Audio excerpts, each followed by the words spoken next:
नमस्कार दोस्तों, हम लोग पिछली क्लास में भारत के भूगोल के बारे में समझा था। अब वही क्लास हम लोग आगे बढ़ा रहे हैं। इसमें एक क्वेश्चन पूछा जाता है, भारत किस गोलार्ध में स्थित है। तो भारत किस गोलार्ध में स्थित है, इसको हम ग्लोब की सहायता से समझने का प्रयास करेंगे। उसके बाद भारत की भौगोलिक स्थिति को समझेंगे। तो देखते हैं भारत किस गोलार्ध में स्थित है। दोस्तों, जैसे ये ग्लोब ले लेते हैं। ये ग्लोब में आपको पता है ये नॉर्थ पोल है और ये साउथ पोल है, और इन दोनों को मिलाने वाली एक रेखा है जिसको हम 0 डिग्री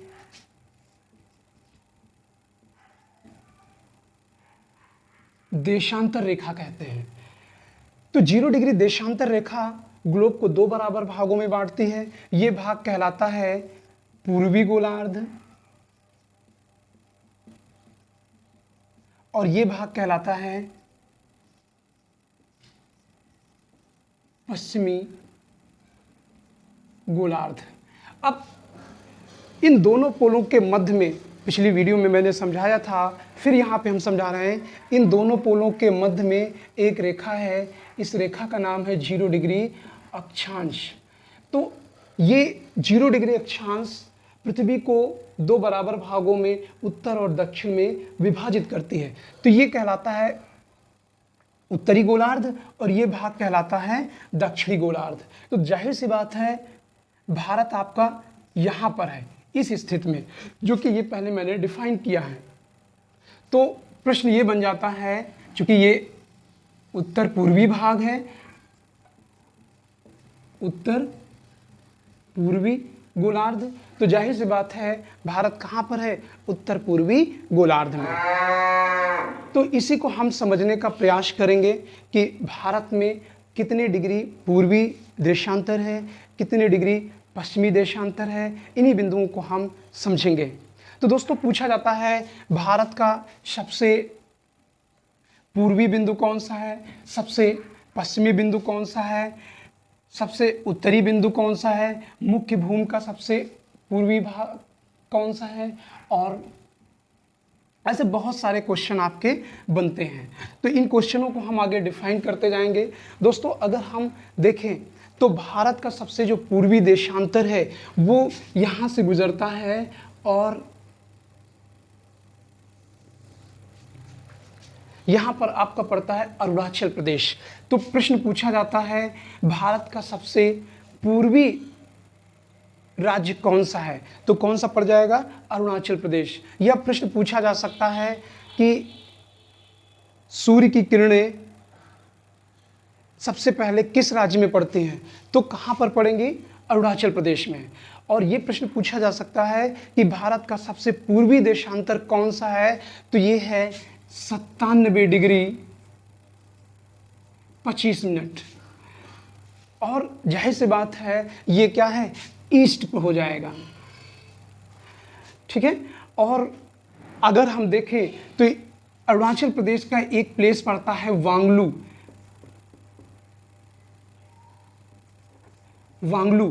तो वांगलू से ये 97 डिग्री 25 मिनट पूर्वी देशांतर गुजरता है।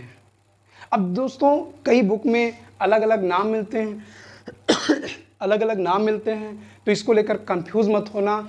कोई राजधानी के आसपास तहसील बनती है, कोई सबसे पूर्वी गांव बन सकता है, लेकिन ये कौन सा स्थल है, एक ऐसा स्थल है जो सरकारी दस्तावेज में दर्ज है। उसके बाद अगर हम देखें कि भारत का सबसे पश्चिमी बिंदु कौन सा है और किस राज्य में पड़ेगा, तो भारत का सबसे पश्चिमी बिंदु गुजरात से होके जाता है। कहाँ पर, गुजरात से। और गुजरात में 68 डिग्री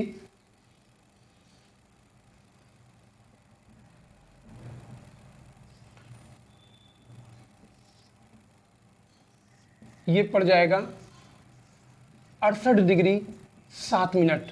और दोस्तों, एक बात और समझने की ज़रूरत है। दोस्तों, ये ईस्ट है तो ये क्या होगा, ये वेस्ट नहीं होगा, ये भी क्या हो जाएगा, ये भी ईस्ट हो जाएगा।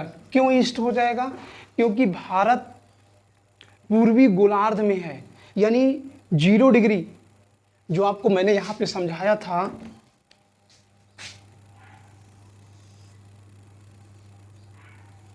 क्योंकि भारत इस पार्ट में है, इसके इधर है, इसलिए ये क्या पड़ जाएगा, ईस्ट ही होगा। ये भारत का सबसे पश्चिमी बिंदु है, ये गुजरात वाला। तो जाहिर सी बात है ये भी क्या होगा, ईस्ट होगा। इसे ध्यान रखने की जरूरत है। और इसका पश्चिमी बिंदु जो प्लेस के बारे में देखें तो इसका पश्चिमी बिंदु का नाम है राजहर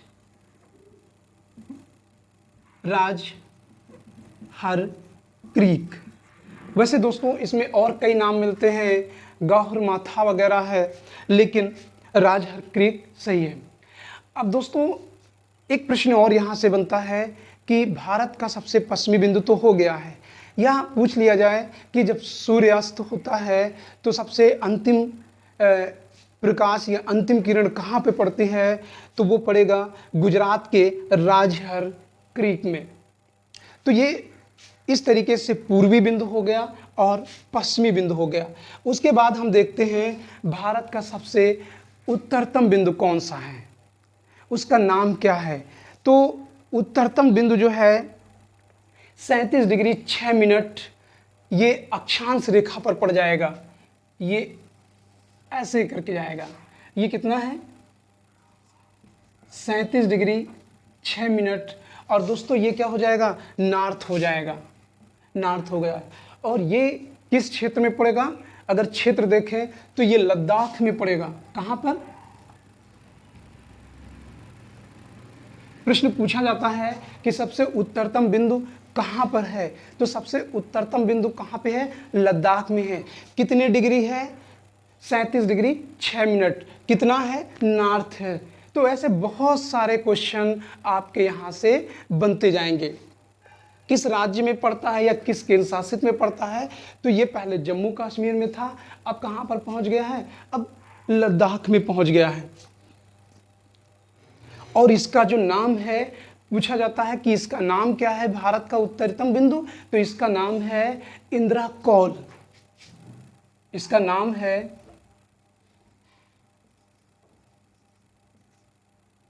इंदिरा कौल। तो ऐसे आपके कई सारे क्वेश्चन यहाँ से बन जाएंगे। उसके बाद भारत के दक्षिणतम बिंदु अगर हम देखें तो दक्षिणतम बिंदु आपको दो दिखाई पड़ेंगे। एक तो मुख्य भूमि का दक्षिणतम बिंदु और एक द्वीपीय भाग का यानी सबसे दक्षिणतम बिंदु। तो सबसे मुख्य भूमि का सबसे पहले पूछते हैं कि मुख्य भूमि का दक्षिणतम बिंदु कौन सा है। तो मुख्य भूमि का दक्षिणतम बिंदु यहाँ पर आप देखेंगे केरल है, और केरल से जुड़ा हुआ तमिलनाडु है। और तमिलनाडु का ये भाग, ये तमिलनाडु के कन्याकुमारी से गुजरता है। और अगर इसकी स्थिति देखें तो 8 डिग्री 4 मिनट, कितना पूछा जाता है कि मुख्य भूमि का दक्षिणतम बिंदु किस राज्य से गुजरता है, तो मुख्य भूमि का दक्षिणतम बिंदु तमिलनाडु से गुजरता है। मुख्य भूमि का दक्षिणतम बिंदु कौन सा स्थल है, तो ये है कन्याकुमारी, कन्याकुमारी। उसके बाद इसका मुख्य भूमि का दक्षिणतम अक्षांश पूछा जाता है तो 8 डिग्री 4 मिनट। और दोस्तों ध्यान रखना ये नॉर्थ है, तो ये भी नॉर्थ होगा। तो ये शायद चित्र में नहीं आ पा रहा है, ये क्या हो जाएगा, नॉर्थ हो जाएगा। तो ये आपको मैं ऊपर कन्याकुमारी यानी इसकी डिग्री में लिखे दे रहा हूँ यहाँ पर 8 डिग्री 4 मिनट। तो ये क्या हो जाएगा, नॉर्थ होगा। क्यों नॉर्थ होगा, क्योंकि भारत जो है 0 डिग्री अक्षांश के उत्तर में है, यानी यहाँ पर स्थिति बताई जा रही है ये। तो ये क्या है, नॉर्थ होगा, ना कि साउथ होगा। ये ध्यान रखना, क्योंकि इसी को एग्जाम में मिस्टेक करा के आपसे पूछा जाता है। तो इस तरीके से अब हम बात करते हैं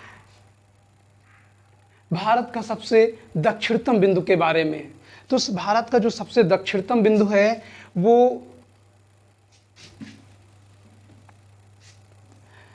अंडमान निकोबार द्वीप समूह के ग्रेट निकोबार में इंदिरा पॉइंट पड़ता है। तो यहाँ पर हम लोग समझेंगे इंदिरा पॉइंट कहाँ पर है, कैसे स्थित है। तो दोस्तों अगर इंदिरा पॉइंट आपको देखना है तो सबसे पहले आपको ये म्यांमार बनाना पड़ेगा। अब आपको समझने की ज़रूरत है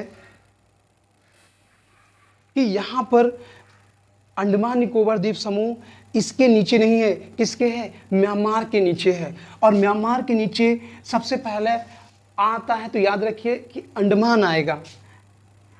अंडमान ऐसे द्वीपों का एक समूह है। और फिर सबसे दक्षिण में क्या आ जाएगा, निकोबार। उत्तर वाला भाग अंडमान कहलाएगा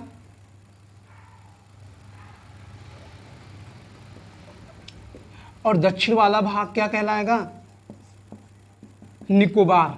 और निकोबार का सबसे दक्षिणतम बिंदु जो है ये पड़ेगा ग्रेट निकोबार। इसको हम नाम लिख देते हैं। कौन सा स्थल है, ग्रेट निकोबार।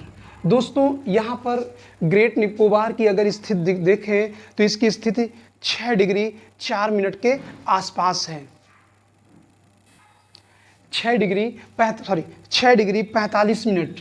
तो ग्रेट निकोबार का जो अंतिम बिंदु है यहाँ पे लिखे दे रहे हैं ताकि आपको दिखे, ये है 6 डिग्री 45 मिनट पड़ेगा। और जाहिर सी बात है भारत उत्तर पूर्वी गोलार्ध में स्थित है तो यहाँ भी क्या हो जाएगा, एन हो जाएगा, यानी नॉर्थ हो जाएगा। अब दोस्तों इसके नाम के बारे में चर्चा करें तो इसके कई नाम हैं। सबसे पहले यहाँ पर आप समझ लीजिए कि बड़ी मात्रा में सुअर पाए जाते थे और जंगली सुअर पाए जाते थे और इस कारण इसे इसका नाम पिग्मेलियन पॉइंट दिया गया। कौन सा नाम है, पिग्मेलियन पॉइंट।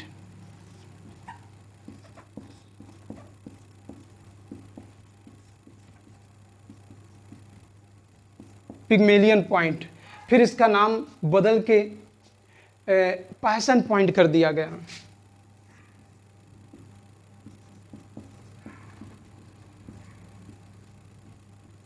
पॉइंट। उसके बाद जब राजीव गांधी प्रधानमंत्री थे तो वो यहाँ पर घूमने गए थे तो उन्होंने अपनी माँ के नाम पर इसका नाम इंदिरा पॉइंट रख दिया गया। क्या नाम रख दिया गया, इंदिरा पॉइंट। तो इसे पिग्मेलियन पॉइंट, पायसन पॉइंट और इंदिरा पॉइंट तीनों के नाम से जाना जाता है। तो अब इंदिरा पॉइंट जब 26 दिसंबर 2004, कब, 26 दिसंबर 2004 को ये समुद्र में डूब गया था क्योंकि सुनामी आई थी और इस सुनामी में ये जो ग्रेट निकोबार है वो समुद्र में डूब गया है। तो दोस्तों इस तरीके से आपके जो भारत है, हमारे भारत के चारों पूर्वी क्षेत्र, उनका स्थान, उनका लोकेशन, उनके नाम की सारी चर्चाएं आपको इस क्लास में हमने बता दिया है। उसके बाद हम लोग देखते हैं